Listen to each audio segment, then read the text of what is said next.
Hi, and welcome to episode 17 of West End Talks. I'm delighted to be joined tonight by Elliot Gooch, who some of you will know from last summer's performance of Once on This Island at the Southwark Playhouse, and also up at the New Vic. They played in the Prince and the Pauper at Christmas time. So welcome, Elliot. Hello. Thank you for joining us. It's a privilege to have you. It's all right. I'm glad to be here. Good. So you ready to get started? We'll just get straight into it. Graham, I am ready. Let's do this. That's good to hear. So it's, the first two questions are basically the questions we ask everybody. So it's the West End Talks questions, and that's the first one. It's a nice, easy one. What got you into performing? I got into performing because my mum pushed me to music theory lessons when I was about 3. So I learned how to read music first, and then I started singing for some reason, probably because I was in bands and the conductor would sing to us. And then I thought, hey, let's try musical theatre. And I then went and saw lots of different shows and thought, this is the best thing I've ever seen. And I didn't actually start dancing until I was 16, but I was kind of late at that. But other than that, it kind of all stemmed from my music, and that's why and how I got into performing. All thanks to your mum. All thanks to Mama Gooch. Oh, Mama Gooch, I like that. So what was the first show you performed in? Oh, I think, okay, it was this great show. The name of the show, I can't remember at all. It was that good you can't remember the name? It was that good. I played a woodlouse, one of the two. But I played a lovely insect that was a woodlouse. Woodlouse, yeah. Yes, and he was friends with Bernard the bee. He was an estate agent for all the other insects in the show. My brother played Bernard the bee. We had homemade costumes. I had little hands that went up and down like that. Thanks to Papa Gooch, and that was my my starting point, I guess. So you were a woodlouse, and that's where you decided, oh, do you know what? We'll do this as a living. Maybe not quite as woodlouse all the time. You know what, Graham? I really caught the bug. Your jokes are rubbish. Stop this now. Yes, let's go. No, end of the episode. No, I'm joking. So now we'll move on, and West End Talks now hold no responsibility for the questions. They are all from your fans or fans of the shows that you have done. And can I say that you are one of the biggest lots of questions we've had, so I hope you're comfortable. We've had a lot of questions, quite a few anyway. So starting with Sarah, she asks, how did you get into performing arts school, and what made you pick BTA? So, as in performing arts school, as in British Theatre Academy, yeah. Or as in Bird? You take that question how you like. Okay, I'm not going to assume a question. I'm going to split this up into 2 questions, Sarah. So the first one, how did I get into performing arts school? And I trained at Bird College, and when I was 18. When I was 18, I knew I wanted to go to drama school, and I wanted to do some kind of degree. And I had actually never heard of Bird in my life. It was my dad's teacher that actually suggested I try for Bird. And I just went there and I fell in love with it. And I think you get a feeling when you go to a place like that. And that's how I chose what drama school I was going to go to.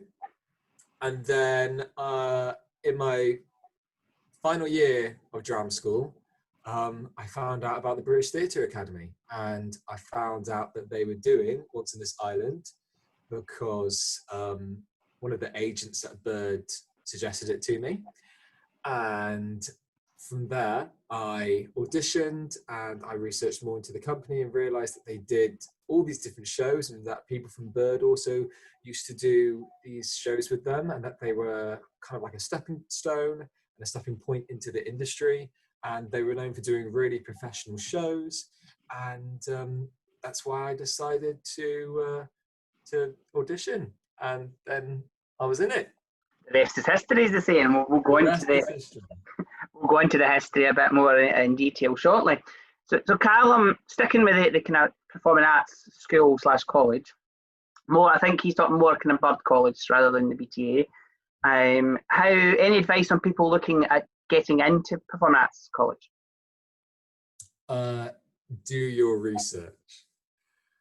I mean, that's the same with auditions too, but just do your research. I mean, ask as many people as you can who have gone to these schools about exactly what the content is.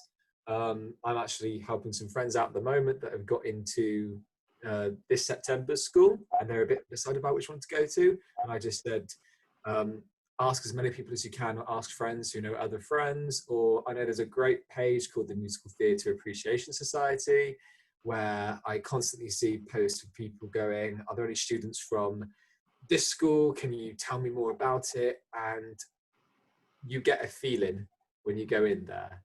And I don't think it really matters where you train. It's as long as you go there and you enjoy it and you soak everything up, you're going to become a more well-rounded person. There we go. Sorry, I just need to plug my charger in. Technical difficulties right here. No problem. I did finish my question. That was my answer. Yeah, she did. The question got finished, so we'll cut it there and we'll edit this bit out. Don't worry. You don't want to include this bit in the bloopers? Oh well, there might be. We can put some bloopers in, yeah. If there's enough of them and they're funny, then yeah, we'll make a bloopers. So that's great. That was, I think, some good advice for Callum. Do research. I think some good, definitely some good advice. So Amanda goes into Winston Island, and she asks, "What did you have to do to get into like the cast of Winston Island? I.e., what sort of auditions and things? Obviously, you had to audition, but what sort of auditions and things?" So it was an afternoon of auditions. We had to sing a song of our own choice in the start of the show. And then I think we had to sing a song from the show. And I think I sang one of Daniel's songs. We sang, Some Girls, that's what we sang. There was a group of us boys there. And we all went in one by one and sang those two songs. And then afterwards, they actually kept everybody, and they wanted to do a dance call with us. We did our dance to the opening song, which is We Dance. I'm saying a lot of dance here. In fact, that was the actual choreography that we did in the show, in the audition. And so nothing changed.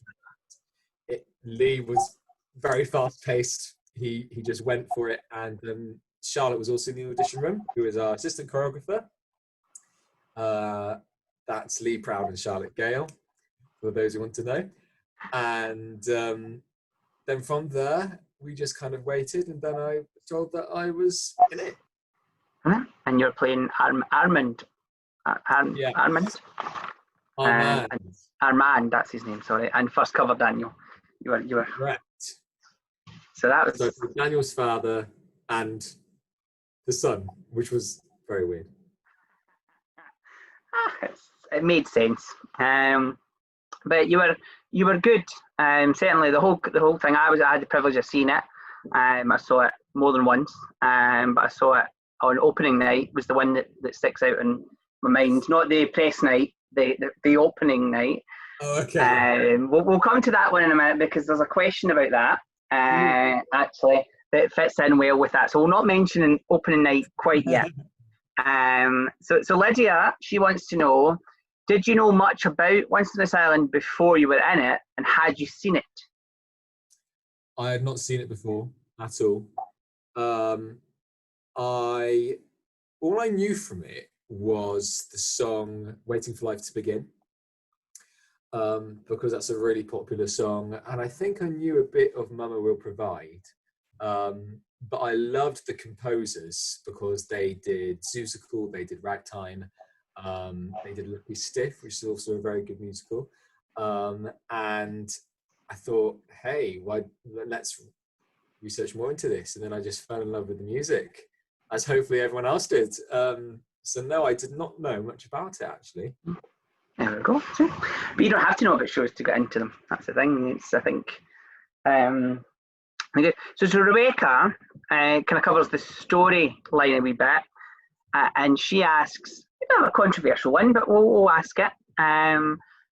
Rebecca asks, do you think that they won't perform this show anymore due to it being the story of black workers and white wealthy? Or do you think that with the ending, it's something we actually do need? Because obviously at the end, not too many spoilers, but Daniel and Timoon obviously get together. That's a tough question. But to be honest with you, I think that obviously there's a lot of themes of racism and class in Once on This Island. And even if it isn't about those specific characters with those specific skin colors or anything like that, it can still speak to a lot of people. And anybody that came to the show knows that what people went away with was the sense of love and the sense that life is about being wholesome and about living it to the full and so I think it is very important that this show still has productions in the future, and I don't think that there's any reason not to. Good answer. Good on you. That's the most controversial we'll get, don't worry. So we'll come back to Once on This Island in a bit, but I want to kind of move on to one of the other shows you've done, because we have had a couple of questions on that, and that was The Prince and the Pauper. Correct. So Alex just wants to know, how did that come about? Like, where did that come? Like, it was up in Newcastle upon Lyme, is that correct? Correct. Yeah, so New Vic. Stoke-on-Trent, which I've never been to before until then. So theatre does take you around the world. So I think of better places for theatre to take you than Stoke-on-Trent. No offence on Stoke-on-Trent, but hey, people from Stoke-on-Trent could be watching this, Graham. You better watch. That's what I'm saying. No offence to Stoke-on-Trent, but there are better places in theatre world. So I actually auditioned. The audition for Prince and the Pauper was before Once on This Island, even though the production was way ahead of Once on This Island. And I got that before I started rehearsals. And the way that came about was I had finished drama school and signed to my new agent. And so my agent outside of Bird, because there was an agency in Bird, and I signed to an external one. And as most graduates do. And they put me up for this show because they were looking for somebody that could play the trumpet and somebody that could also play piano. And I could do both of those things. And so I auditioned for that, and that was the craziest audition I have ever done, because the team just said, entertain us. And it was a bit like a one-man band. 1 minute I was acting, the next minute I was singing and playing the piano, playing trumpet, improvising. It was so much fun, and that is how that job came about. I had 2 auditions for that, and the last one I had to go up to Stoke-on-Trent, to the actual theatre, and it was a fantastic audition process and a lovely, lovely job too. No, it was. I unfortunately didn't get a chance to see that one, but certainly the production photos certainly made it look like a nice production to be in. The other one, Simon asks, did you enjoy being part of a Christmas show that wasn't a pantomime? There's not many Christmas shows out there that, because the minute you think Christmas show, you automatically think pantomime, but it obviously wasn't a pantomime. Nah, this is true. I've never actually done a pantomime. I did village pantos when I was tiny, but professionally I've never done a pantomime, so it's a bit difficult to say that, but it was really nice to do a really, really proper, let me reword that. It was really nice to start a Christmas show from scratch that didn't feel like a Christmas show. It was just a tale that a lot of people are familiar with, but don't quite understand the adult themes in it. Because then it's about class. It's a bit like Once on This Island. It's about education and class and poverty and differences between people. And it was nice to create something new and to be able to work together with people from all walks of theatre and work in the round, because I haven't worked in the round before. Once on the Island wasn't in the round, it was Traverse.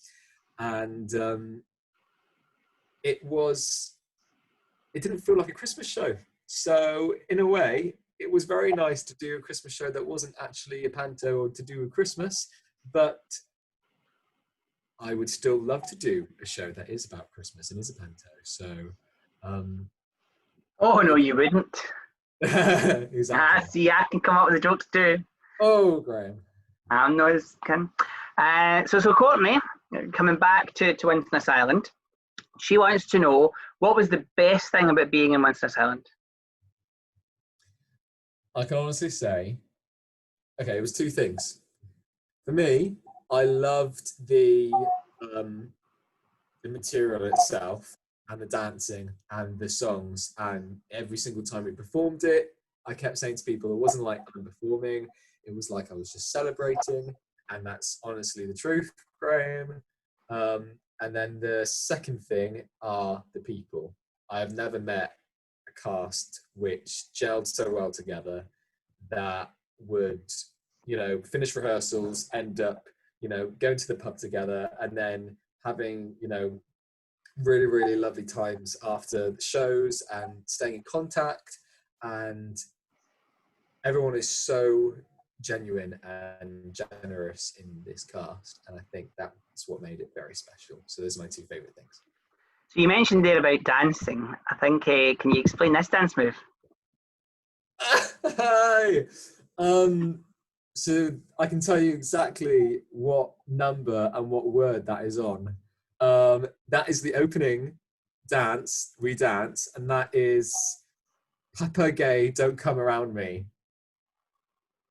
I can tell you in the second the exact verse. Beat to the exact timing. Yep, I could probably still do the choreography now. It's that ingrained us. I can imagine, yeah, I can imagine. And what about this one? It's not as much a dance move, but it's more of a scene. That is where I slap Andre there. Poor Andre's face. That is where I slap him. And that's when I'm being the gatekeeper to the Bazom house in the city. Yes, that's the only two. You can relax now. I'm not going to embarrass you anymore. There's no more action shots. Are there Prince and the Pauper ones too? There's not, unfortunately, no. No, oh. I forgot about that. I do apologise. I'll maybe have a look for something. I know I kind of get staff, So Sam wants to know what was the hardest thing about being on Once on This Island? So you've had the easiest. What was the hardest thing?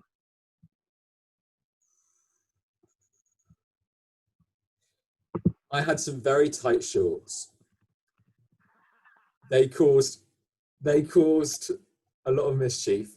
Other than that, the hardest thing, we were in bare feet, so our feet need a lot of care and attention. And during the run, actually, one of our actors went injured and so therefore couldn't dance, and so then we had to get our swing in. So that was probably one of the hardest things too.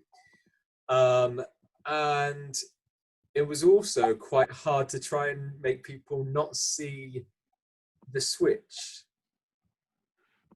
Yeah. Which people that saw the show was a magical switch where I pretended. Well, should I say this? Spoilers? Yeah, yeah. I mean, why not? There was a moment where there is a flash between Prey and what's the next song? I've forgotten. Prey and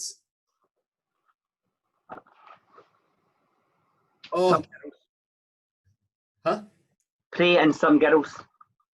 No. It was Pray and Or that's Pray the Reprise. So there's You Are Mine. Forever Yours. Yes. Sorry. It was Praise the Reprise I was looking at there, sorry. Pray and Forever Yours. In between that, there is a flash of lightning in which I swap with Sam Tutty wearing the exact same outfit as Daniel. And we've got to do it in a 5-second blackout, and then a blanket's got to go over me. And that was really hard to time and really hard to try and make it that seem like nobody saw anything. And one night a blanket didn't come on, so people obviously saw it was me. But however, we did it in a way that actually we looked quite alike. So some people didn't even realise. Other times people could see it, but we managed to get it perfect in the end very quickly. So that was another half. Yeah, because then Daniel, obviously, he's Daniel the character, should I say, is obviously unconscious at this point, and he comes on and does a song, so Sam has to come off. He can't lie there and do the song. Yeah. So I should probably make it more clear. There's a blackout. I replace Sam, who's pretending to be unconscious. And then during the song Forever Yours, it's Daniel, who is Sam, then comes in and sings to Tamoon, who was played by Chrissy, as if he is having an out-of-body experience or she is imagining him. So obviously everyone knew that it was me by that point. You should have seen the people's look on their faces. Yeah, I remember seeing it because they did that scene. I was at the exclusive dress rehearsal. Or was it dress rehearsal, but the rehearsal at the Church of Scotland, actually. At the church hall. And I remember them doing that scene, and Lee coming on and saying about, now this is going to look so much better than the real show. It's going to look terrible at the moment because you can see everything. And then you did, obviously, you saw the switch at that point. But no, we'll come back to the opening night because I keep saying we'll come back, but there is a question. There is a question. Leighton Williams watching that dress rehearsal and still not seeing the switch, and his face, it was great. It was hilarious. How you missed it in that rehearsal, I don't know, because it was like clear as a bell. Like, well, for me, it was anyway. But no, that's what got me hooked on the show, definitely. That's why I came and saw it so often. I was coming anyway, but Laura wants to know, I think this is probably the hardest question you'll get. She wants to know, what's your favourite song in the show?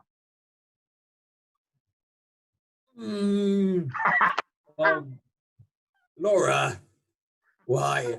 I think my favourite song.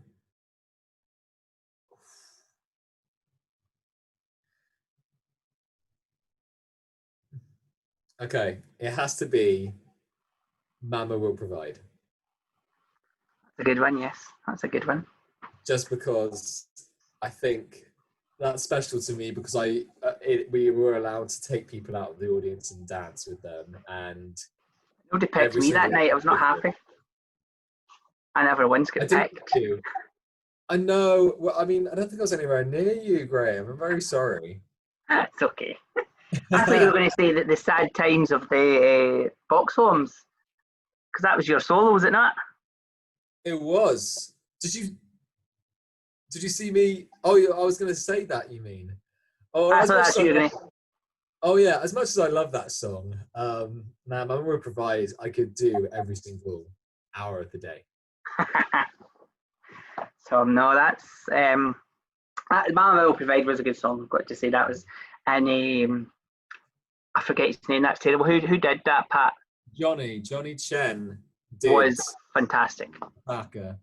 He was amazing. He was. The whole cast were, I'm naming names here, but genuinely the whole cast were fantastic.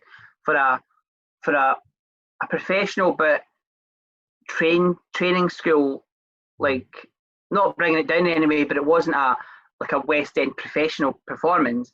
It was outstanding. Like, when you knew, if you'd went in and you didn't know you were all just still learning, like still students, you would never have known. Like, I know a lot of you had graduated and stuff, but like, you were still learning. You would never have known. Like, you genuinely would never have known. I said that to Lee as well. I said at the end of the opening night one. I think I said to him at the end of the closing night as well, because I was there for closing night. Well, thank you very So much. Laura, that's Laura, you've done Laura's. Jack says, here's where the opening night comes in. Jack has asked, has anything went wrong while on stage? Ooh. Well, Yeah. there's probably lots, but I could probably name one thing that's went wrong, Mm-hmm. and that was the opening night. That was opening night. I mean, Jack, I've already told you the switch didn't go right one time. But opening night, we were halfway through the show. It was all going very well, and then suddenly the band cut out, and we didn't quite know what was happening. And the cast just carried on probably for another 16 bars, and we're determined to do the entire show a cappella. And then our director, Lee, came out of the audience and suddenly came on stage and was like, in his very thick Newcastle accent, which I can't do. He was like, stop, the show's going on, the show's stopping, and we're having a technical difficulty here, and please just wait a moment and we'll get back to it. And luckily, wait another 5 minutes and the issue was fixed. We think it was a power cut, but who knows? It could just be. There was a lot of problems in London that day, because it was a really, really, really hot day, and there was a lot of electrical problems that day. Let's blame the weather. But if all else fails, it's England. We'll blame the weather. I know. So that's what happened. What happened on press night that Graham obviously saw. That wasn't press night. No, that wasn't press night, was it? That was because you had an opening night and then you had press night later on, because I wasn't at press night. Sorry, I got the two mixed up. That was the very first night you did it. The very first, the opening, not the official opening. But that was one of the biggest things that went wrong. I think we constantly had problems with nets. There's a bit where we shake some nets around and they kept getting caught on people's wheelchairs, unfortunately. So I'm very sorry to that lady in the wheelchair. I am very sorry. And then there was something else, Graham. There was there were a couple of times we had to sweep these tires across the stage at the end of Rain, and tires have a life of their own. They decided to go into the audience. They decided to roll, just when you think you've got them on going in one straight line, at the last minute they just kind of veer off, and it was my job to catch some of them. Sometimes that didn't happen. But other than that, we had a pretty solid run. Yeah. No, I thought that in the church hall when you were doing the stuff with the tires. I'm like, that could, because I obviously have been in the Southwark, so I know how it can be set up. I'm like, could be interesting. Could be interesting. So Connor, he's gone on and he's looking for some advice. Mm-hmm. He wants to know, have you any techniques on how to keep your voice safe? Yes. Well, we were under the direction of Chris Mara once on this island, who is a fantastic MD and really, really takes care of your voice. The biggest thing is to warm up, and to warm up all different parts of your voice. I was actually lost my voice in rehearsals leading up to opening night, so it was even more important for me to try and rest my voice. And I think that's the other thing. If you're in a show, you sing full out in a show and then you rest it afterwards. Your voice is a muscle. It's like going to the gym. You can't go to the gym constantly, Graham. I don't go to the gym at all. I mean, pumping iron, I've seen you. The way you've seen me then. Your voice is a muscle and you can't exercise it constantly. And so that is important. Other things that we did during the show were lots of people used to steam, and lots of people used to like honey and lemon. I personally, because honey makes me gag, I don't like honey and lemon, but steaming does wonders for me. And I think just like I said before, warming up your entire voice so that if you are going to push it in places to the extreme, you can do it safely and you don't overdo it. You only do it when you need to. That would be my advice. That's some good advice. Definitely some good advice.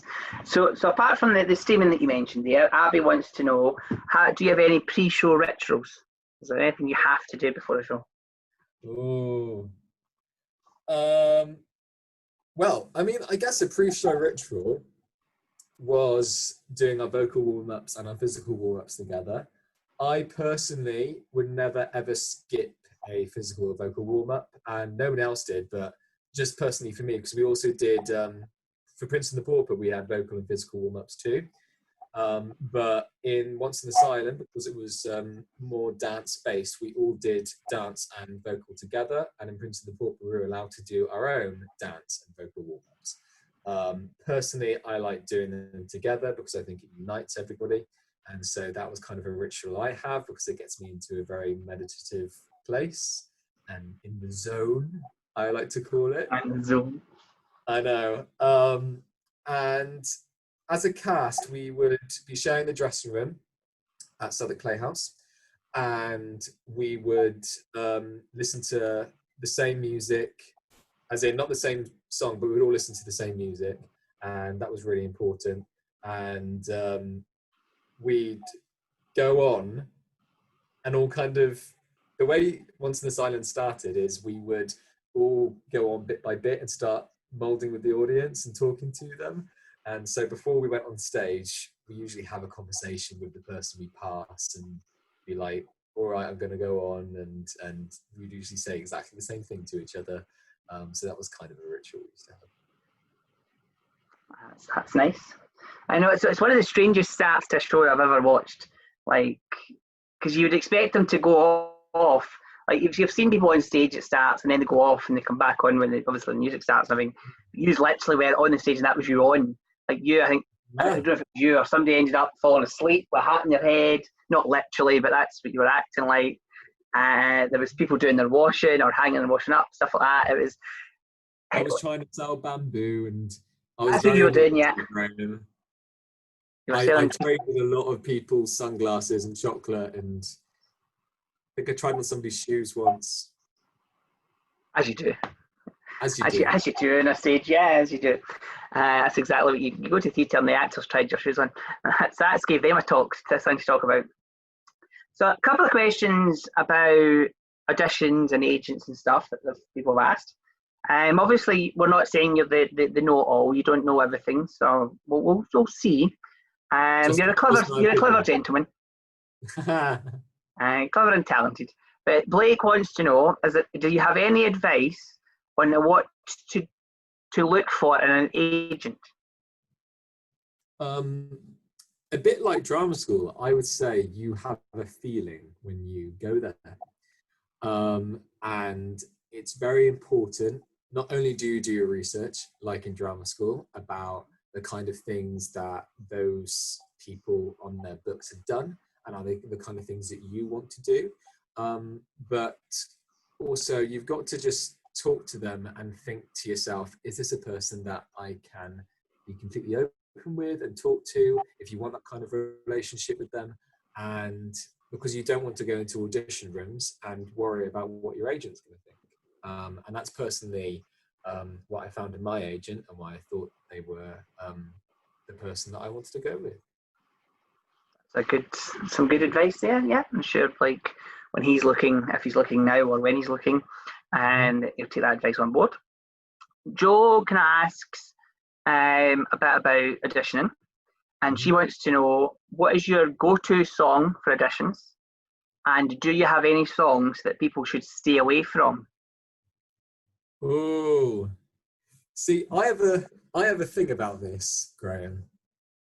I think that no song should be off limits, because even if it is oversung, or if it's a standard that everybody sings, let's take Defying Gravity. If you still go into an audition room and absolutely nail Defying Gravity, and show what you can do, and you're right for the part that you're auditioning, then Defying Gravity will, get you through that process.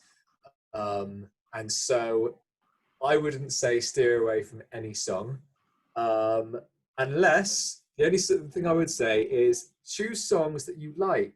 Don't do songs that you hate, or don't do songs that you're worried about that one particular note, or just do things that you're comfortable with and that you enjoy singing, because the panel love nothing more than somebody getting lost in a song.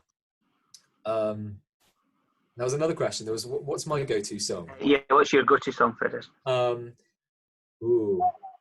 The song that I probably sang the most in auditions is a song actually by the composers of Once on This Island. It's called Larger Than Life, then from My Favourite Year. And I have sang that at quite a few auditions. So that's a good one, because it's something different. It's a beautiful, lush, gorgeous song, and it's something that, I mean, My Favourite Year hasn't been over here, I don't think, in the UK, so it's something quite nice to. I think certainly not in a professional. Yeah, no, exactly. So that's probably my go-to that I sang before. But previously to that, at drama school, my go-to was Gethsemane from Jesus Christ Superstar. So that's completely different. Night and Day. Night and Day, I think, the words are looking for there. Complete Night and Day. So Olivia touches on certain gentleman who was in the cast of Once on This Island with you. I don't think we need to say his name. I think you'll know who we're talking about. So she wants to know what? Lee Proud. There you go. No, I don't think it's Lee Proud she's talking about. I think it's slightly different than that. She wants to know, are you still in contact with anyone from the cast? And have you seen Dear Evan Hansen? Oh, okay. Well, I can answer both of those. The cast are 100% still in contact with each other. I think somebody posts on it nearly every week, and it's nearly been a year since doing it. So we're still very much alive and very, very close, like I already said. And we have a group chat that we all post on Facebook. And we also had a reunion. It was actually I had a leaving party to go and do my job in Stoke, of which a load of the Once on This Island cast came. So we had a kind of reunion there, and that was nice. In October. So that was really, really nice. The flat was a state. But I'm very ashamed to say I have not watched Dear Evan Hansen.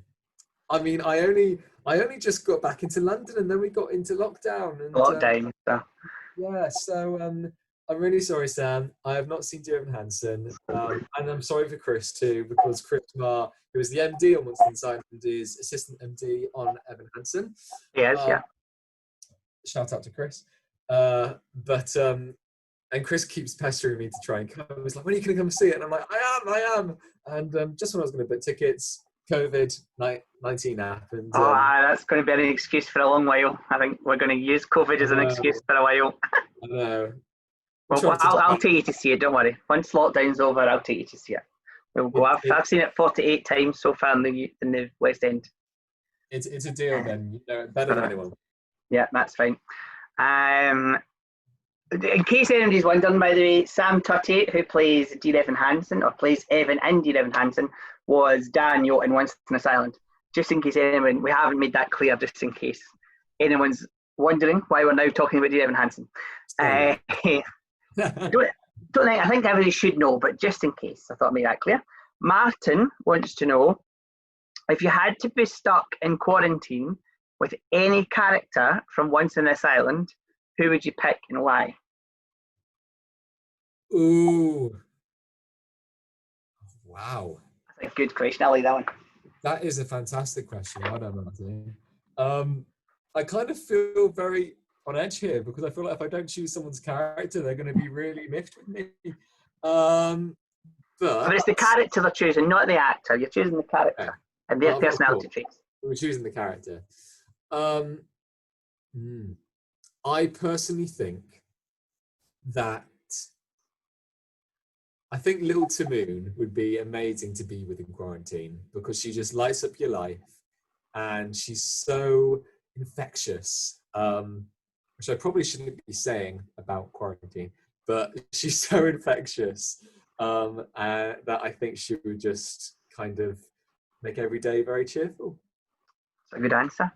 That's a good answer. I would pick Armand, but that's just... Armand is horrible. I mean, that's a bias. A really evil, horrible character. Do not go into quarantine with him. A couple more. Stephen wants to know, is there any good advice that you can give on how to become as good as you? He says, I saw you in The Prince of Pauper and thought you stood out from everyone else with your amazing facial expressions. So. Well, thank you very much, Stephen. I will continue with those facial expressions. I just think I've never said no to anything. So if somebody is offering a workshop in stilt walking, I will go and do it. If somebody's offering, even just to take you to a film and I don't know what the film's about, I will go and see it. And I think the best advice I can give to anybody is trying to expose yourself and absorb. Wow, words. Quickly finish that sentence. I know. I think the best advice I can do is to give is to say to people, absorb yourself in everything and expose yourself to everything, and you'll become much more well-rounded. Some great advice to finish off with. So that brings us to the end of the fans' questions. So you can relax now. They're over with. You've gone through that pain. So now it's just the not so quick fire round. I've changed the name. It used to be called quick fire round, but nobody decided to answer quickly. So these are just a couple of questions that we ask everybody, and then a task at the end, which I'll explain at the end. So I'm going to be very quick. I will do this. They all say that and then end up going, eh. So we'll wait and see. So the first question is, what would your dream role be, regardless of age or race? Not Frank. Gender, because we'll come to that. Okay. Frank in Rocky Horror. I could definitely see you in the stockings and suspenders and high heels. Either that or the Albert in Warhorse. Different contrast, but yes, I like it. Very, very good contrast, but I think they're both amazing roles for different reasons. Yes, I could actually see you as both, to be honest. Yeah, it's been a while since I've seen Warhorse. I'm trying to think. Yeah, no, I could see you as Albert. So what would your dream gender bend role be? Now that's not likes of Frank, that's a cross-dresser. That's somebody that is actually female. Mama Rose in Gypsy. Yeah, classic there, isn't it? Classic Gypsy Rose. Yeah, definitely a classic. So, second last question. What is your favourite musical theatre song? Now, that doesn't have to be one you've performed. It can be any musical. What was your favourite musical theatre song?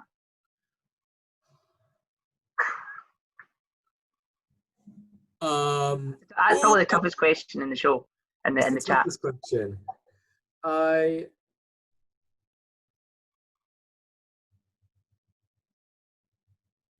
I said I would be quick at this, didn't I? Yeah, everybody says that until that question comes up, and then we go. Hard. Oh, why would you do this to me? Okay, I think there's this. Does it have to be one song? Can it be like an entire soundtrack? You can go for a soundtrack. If you can't think of one song, go. The entire soundtrack to Memphis. That's a yes. It will brighten any day, honestly. That's a good choice. Okay, we'll allow that one. We don't normally allow it, but we'll allow it since it's you, Elliot. The last question is, what is your top 5 shows? Again, you don't have to have been in them. You can have been in them, but you don't have to have been in them. Okay. Hunchback of Notre Dame, the Alan Menken version. I'm going to choose Memphis because that is an anyone that didn't get to see it in London, it was amazing. One of the best things I've ever seen. This is hard. Crazy for You. I love the music. That's a good one, yeah. It's gorgeous. West Side Story. It's a classic again, yeah. That's a good Classic. One. And just because it's unlike anything else, Rocky Horror. Oh, we all love a bit of Rocky Horror. Five shows. There you go. We definitely all love a bit of Rocky Horror. So that's us at the end of the questions. So you can breathe a sigh of relief.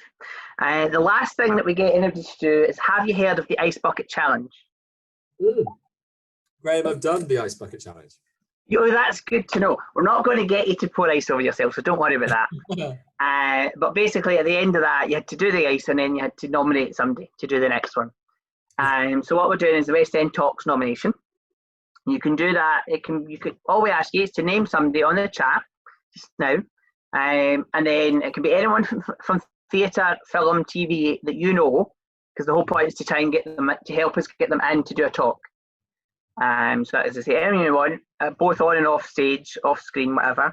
And all we have to ask you to do is, at the end, go onto Twitter and pop your name, put a tweet out saying, just done my talk with West End Talks, it's now, and then tag whoever you nominate. So who would you like to nominate? Fantastic. I would like to nominate Chris Marr, because I don't think an MD has been on here yet. No, they haven't yet, no. It's a really important role and a really fun role. And I think people would be interested in how music is created, because he keeps telling me things every day that happened in Once in This Island that I never even knew happened, with the band and everything. So I vote Chris Marr. That's a fantastic choice, and we haven't had a musical director on yet. So yes, an MD would be great, because we do try and get everybody in, because it's not just a show. Is not all about the actors. There's a whole load of the actors are great. I'm not saying anything from the actors, by the way. But obviously you've got the backstage, like the band and the hair, the makeup, the costumes, everything as well. So to celebrate. But that's us at the end. You'll be glad to know. All that's left for you guys at home to remember is, me and Elliot aren't just here for fun.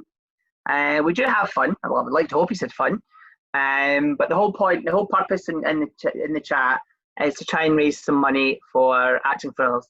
They're out to support the full theatre, full performing arts community, film, TV, theatre, everything. So if there's anything at all you can pop in the link that's in the bio below, if you can just pop anything you can in, that would be great for them. And then all that's left for me to say is, join us tomorrow night for the final of the West End Talk Awards 2020. Now, Once in This Island's actually up for an award. They're up for Best Off West End Production. Yeah. So fingers crossed for them. But that's with guest host Leanne Jones, who is the West End's first ever Tracy Turnblad. So join us tomorrow night for that on our YouTube page. But apart from that, all that's left to say is, Elliot, thank you very much for joining us. No problem. Absolute privilege getting to know you and getting to hear some stories about Once in This Island and Prince and the Pauper a bit. Thank you very much, and guys, take care. Bye. See ya.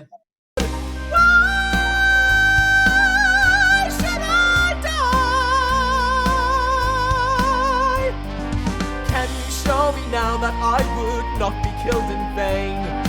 Show me just a little of your omnipresent brain.